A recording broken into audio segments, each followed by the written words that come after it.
बीड आणि परभणीच्या प्रकरणावर विधान परिषदेचे विरोधी पक्षनेते अंबादास दानवे यांनी माध्यमांशी संवाद साधलाय. काय म्हणाले ते पाहूयात. समोर मी भेटलो काल.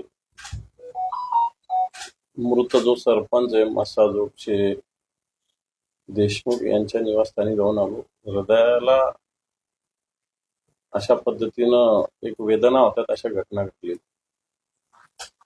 आणि या संदर्भात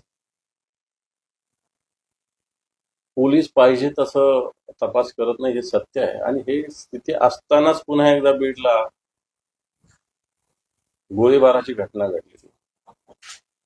मी तर वारंवार सांगतो मराठवाड्यातल्या बीडला कोणी बदनाम करू नये, परंतु वारंवार अशा घटना घडत असताना गुन्हेगारीला संरक्षण कोण देतं? पोलीस देतात, राजकीय अधिकारी देतात, सरकार देतात.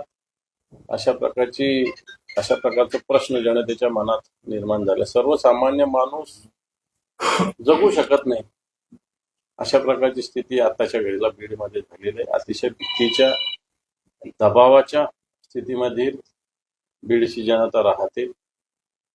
परभणीला ज्या घटना घडल्या याच्यात पूर्णपणे कलेक्टरांनी ताबडतोब जर जमावबंदी आदेश लागू केला असता या घटना थांबल्या असत्या. या संदर्भात माननीय मुख्यमंत्री देवेंद्रजींशी मी बोललो काल. व्यापाऱ्यांचं जे नुकसान झालं ते भरून देण्यासंदर्भात सरकार पावलं उचलेल अशा पद्धतीनं त्यांनी मला तरी शब्द दिलेला आहे. परंतु या सगळ्या स्थिती जर बघितलं तर कुठंतरी सातत्यानं अशांतता, समाजात भीतीचं वातावरण निर्माण व्हावं असं कृत्य करणारी एक टोळी कार्यरत आहे का अशा प्रकारचा प्रश्न मनात निश्चित निर्माण होतो.